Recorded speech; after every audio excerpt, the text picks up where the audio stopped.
Episode 3. Mansa haunts the marine deity. In the deepest abyss of the ocean, where the sun's rays dare not venture, there reigned a marine deity named Morgason. Her kingdom was a wonder, a tapestry of coral and pearl, but her heart was as cold as the trench she called home. Morgason's rule was unchallenged. Her power was absolute, as she commanded the tides and the creatures of the deep. Morgason had a voice that echoed the haunting call of the abyss, and she harbored an evil ambition, which was to expand her kingdom by ensnaring the souls of mortals. Morgason's gaze turned towards a coastal village in Africa called Lamuta.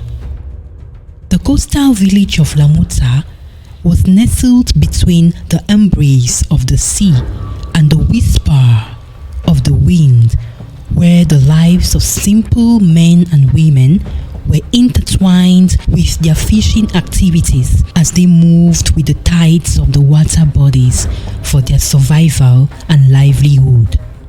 And so, Morgason summoned her minions, the Trigons of the deep, who were creatures of both terror and allure. Morgason sat upon her coral throne, her eyes flickered with a malevolent glow. She raised her arms and the waters around her whipped violently as her minions, the Trigons of the deep, emerged from spinning tornadoes. In a loud, trembling voice, Morgason said, "My faithful Trigons, the time has come to extend our reign. The village above Lamuta has long evaded our grip, thriving in ignorance of our power. But no more will this continue." In response, one of the Trigons said, "Mistress of the tides, we are your instruments. Command us. The will of the depth shall be done." And another said, "The mortals shall bow to the might of your waves, mistress of the tides. We shall sing the hymns of the deep, and they will be unable to resist." Then Morgason commanded, "Go forth, minions. Go forth, Trigons of the deep. Use your enchanting bodies, gifts, and voices to lure them into our realm. Let the ocean's embrace claim them, body and soul. Night after night, let them join our kingdom." With a flick of her tail, Morgason sent her minions on their dark mission.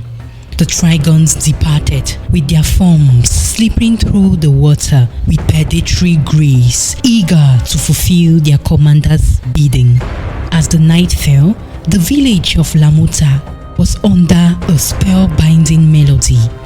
The Trigons had emerged from the depths at twilight, and their songs weaved through the salt-landed air, a melody that promised dreams and desires. The Trigons took the female and male forms as they surfaced the land of the village of Lamuta. The Trigons brought with them from the depths of the abyss gifts of pearls that glowed with an inner light, corals of all types, and jewelries that sparkled with the mysteries of the deep.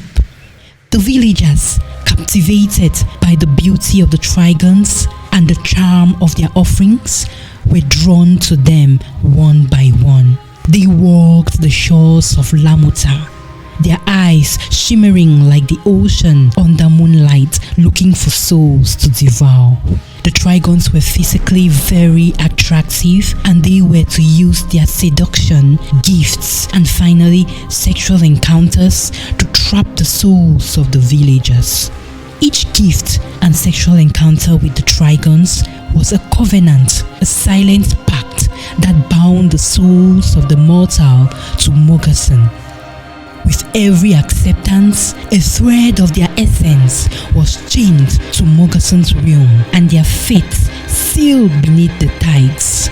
The Trigons were determined to initiate so many souls in Lamuta. The village men who could not resist the curse of the female Trigons were trapped through sexual encounters, while the village girls and women who were carried away by the charms and the gifts of the male Trigons were easily bounded to Morgason's will.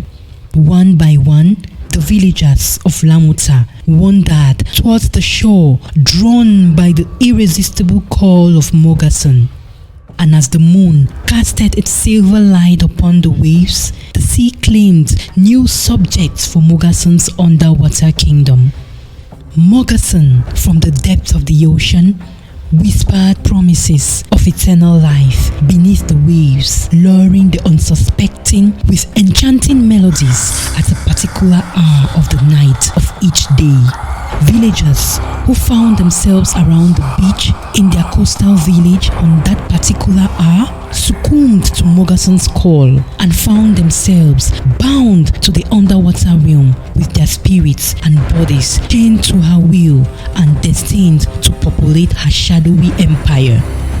As time went on, the village of Lamuta was in great despair and confusion as so many families lost their loved ones. There was a rapid rise in the reports of the missing people in the village of Lamuta, involving unexplained sailors who never returned from their trips and others who went swimming or taking a walk along the shore and never returned. Meanwhile, in the celestial realm, the ancestral council watched with growing concern. The prayers and cries of an orphan little boy named Isa in Lamuta had reached the ancestral realm. The little boy and villagers had been searching for his foster mom for a couple of weeks. The little boy recounted to the villagers that his foster mom had left that evening with her new friend named Uncle Umari, and she never returned. And so, day after day, in the quiet twilight, the little orphan boy Isa knelt by his bedside window with his hands clasped tightly together and tears glistening in his eyes. He whispered a heartfelt prayer into the gathering dusk.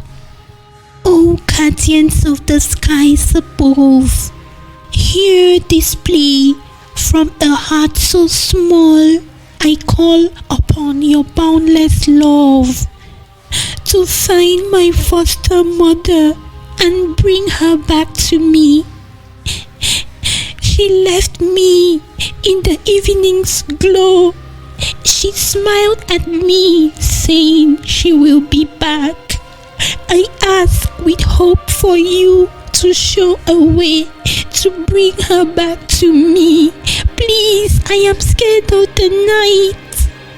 Her warm embrace made me fearless. Please, guardians of the skies, use your celestial light to find my foster mother and bring her back to me.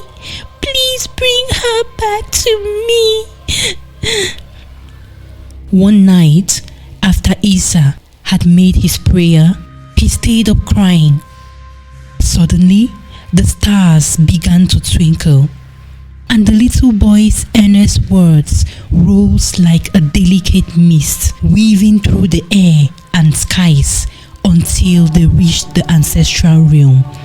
The celestial beings were moved by the purity and depth of his longing to see his foster mom, and they gathered to listen to the echoes of a love that left the heart of a child's unwavering faith. In the hush of sacred silence, they pondered the little boy's simple yet profound prayer request, and in that moment, they could not allow Morgason's malevolent plan to succeed. Thus, they decided to send forth the heroine Mansa, whose essence was woven from the very fabric of the ethereal light. As Mansa flew in the ancestral realm, learning new ways to use her powers and getting prepared for her next mission, she was approached by an ancestor dressed in shimmering light, and he said to her, "Mansa, the village by the sea called Lamuta is under the threat of an evil marine deity named Morgason. Her wrath has darkened the waters. The waves obey her call as she captures souls in the depths of her bubble domes, deep within the sea. You must journey forth, brave Mansa, and save the souls of the villagers trapped in the domes of the ocean's depth. Harness the wind and ride the storm, for you are their hope. Go forth and restore to the village the blessing of light." With a nod of determination, Mansa accepted her request and responded, "I will face the storm, challenge the depths, and confront Morgason. To bring peace to the village of Lamuta, I shall liberate the souls." Mansa's mission was clear, and her resolve was unshakable, for she was the ethereal heroine and the hope of the oppressed. Immediately, Mansa descended upon the ocean like a falling star. Her arrival was marked by a cascade of shimmering luminescence, which was heavily felt by Morgason, the marine deity. Morgason loomed large over the waters, and her form was a shifting mass of darkness and malice. Her voice was a resounding echo, and it resonated through the waves, carrying with it the weight of the ocean's depths. Who dares enter the sanctum of the deep? This abyss is mine to command, and it is where the souls of mortals shall dwell forevermore. Morgason's voice echoed through the ocean. Against her stood Mansa, the ethereal heroine. Her figure glowed with a celestial light. Her eyes were as bright as the stars from which she descended. Her skin was covered with bright scales and unwavering in the face of the deity's ominous presence. And Mansa answered powerfully, "Your reign of fear ends today, Morgason. The ethereal realm has decreed your defeat." But the marine deity's laughter was a cacophony of crashing waves and howling winds, a sound that sought to intimidate and belittle Mansa. Foolish celestial, you think your light can banish the darkness of the ocean's heart? Mansa's response was a melody, a harmonious chord that cut through the dissonance of Morgason's mockery. Her voice carried the serenity of the cosmos. "And yet, even the deepest darkness can be banished by a single ray of light. Your shadow will vanish before the dawn I bring. It is not I who is alone in this battle.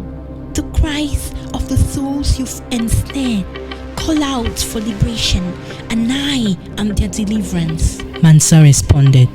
The battle commenced, with Morgason summoning the fury of the sea, waves towering like liquid mountains. Mansa countered with acts of radiant energy. Her sword was a beacon that shattered the watery barriers, releasing the trapped spirits within Morgason's bubble domes. The clash of their powers echoed through the realms, a testament to the eternal struggle between light and dark. Your efforts are in vain. The abyss is eternal. Its hunger is insatiable. The surface dwellers fear the depths. They fear me. I offer them a kingdom eternal. Morgason resounded. "No! You offer chains, not freedom. The depths you speak of are a prison of your own making," Mansa responded. Their exchange was more than mere words. It was a symphony of power and conviction.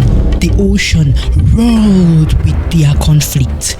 With every strike of her radiant sword, Mansa detached the chains that bound mortals to Morgason's will. Her light pierced the gloom of the deep, shattering the deity's influence. In a final act of defiance, Morgason unleashed the fury of the ocean's depth. But Mansa's resolve was unbreakable. She channeled the purest ethereal energy, banishing Morgason and her dark ambitions to the furthest reaches of the sea. Finally, Mansa's unwavering spirit prevailed. With a final luminous strike, she pierced the heart of the abyss, and Morgason's form dissipated like mist in the morning sun. The souls she had sought to claim rose from the waters, ascending towards the light of the ethereal realm for purification with their liberation at hand. Meanwhile, in the village of Lamuta, as Morgason was defeated, her minions, the Trigons of the deep, transformed into sea foam and dissolved into the waves that kissed the shore. The villagers were freed and their spirits were purified as they ascended into the air and dropped back to the shores in their original human forms. They returned to their families and loved ones, and they rejoiced in the light of the day once more. The little boy Isa was extremely happy to meet his foster mother once again, and they shared tears of joy and a warm embrace. In the aftermath of an epic battle between Mansa and Morgason, the ethereal heroine Mansa emerged victorious against the malevolent marine deity. With each step, she rose higher, her feet barely touching the water's surface, leaving ripples of light in her wake. The sky above welcomed her ascension with open arms, the clouds parting to reveal a path paved with the golden hues of dawn, and her heart, once burdened by the weight of Lamuta, now beat with the promise of peace. With a final glance back at the village of Lamuta, which she saved, Mansa disappeared into the skies. She became a beacon of hope for all the villagers of Lamuta, and her light forever guiding the way through the darkest of tides. The villagers who returned shared their stories of how they found themselves trapped in the depths of the ocean, and their stories became a source of enlightenment embodied with lessons that will be passed from one generation to the next to protect the people from the snares of the evil deities. Mansa's victory was not just a triumph over a malevolent deity, but a liberation of the human spirit. Her tale was sung by poets, a story of courage and light prevailing in the face of darkness, and a reminder that even the deepest abyss cannot quench the ethereal flame